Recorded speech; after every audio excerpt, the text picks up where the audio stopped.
ఇది సంజన కథ. ఆమె చాలా సింపుల్ గర్ల్, కానీ ఆమె హృదయం మాత్రం చాలా పెద్దది. నాగేష్ అనే అబ్బాయి ఆమె లైఫ్ లోకి వచ్చాడు. మొదట ఫ్రెండ్ గా, తర్వాత ప్రేమగా మారింది.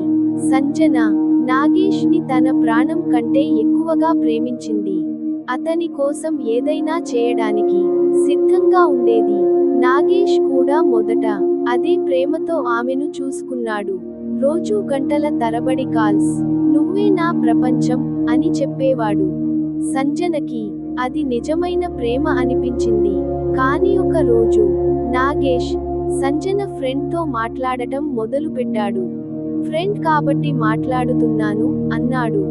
సంజన నమ్మింది, ఎందుకంటే ఆమె ప్రేమలో నమ్మకం ఎక్కువ. రోజులు గడిచే కొద్దీ నాగేష్ కాల్స్ తగ్గిపోయాయి, మెసేజెస్ కూడా చల్లబడిపోయాయి. కానీ అదే సమయంలో అతను ఆమె ఫ్రెండ్ కి చాలా దగ్గరయ్యాడు. ఒక రోజు సంజనకి నిజం తెలిసింది. నాగేష్ ఆమెను వదిలి ఆమె ఫ్రెండ్ తో రిలేషన్ లోకి వెళ్ళిపోయాడు. ఆ రోజు సంజన ఏమీ అడగలేదు, ఏమీ చెప్పలేదు. కానీ ఆమె మనసు మాత్రం వేల ముక్కలైంది. ఆమె ఫోన్లో ఉన్న మెసేజెస్ చూస్తూ ఆమె ఒంటరిగా ఏడ్చింది. నేను తక్కువ ప్రేమించానా అనే ఒక్క ప్రశ్న ఆమెని రోజూ బాధపెట్టేది. కొన్ని రోజుల తరువాత నాగేష్ తన కొత్త ప్రేమతో హ్యాపీగా ఉన్నానని అనుకున్నాడు. కానీ అతని లైఫ్ లో మరో షాక్ వచ్చింది. సంజన ఫ్రెండ్ కూడా అతన్ని మోసం చేసింది. వేరే అబ్బాయిని ప్రేమిస్తూ అతన్ని వదిలేసింది. ఆ రోజు నాగేష్ ఒంటరిగా కూర్చుని సంజన గురించి ఆలోచించాడు.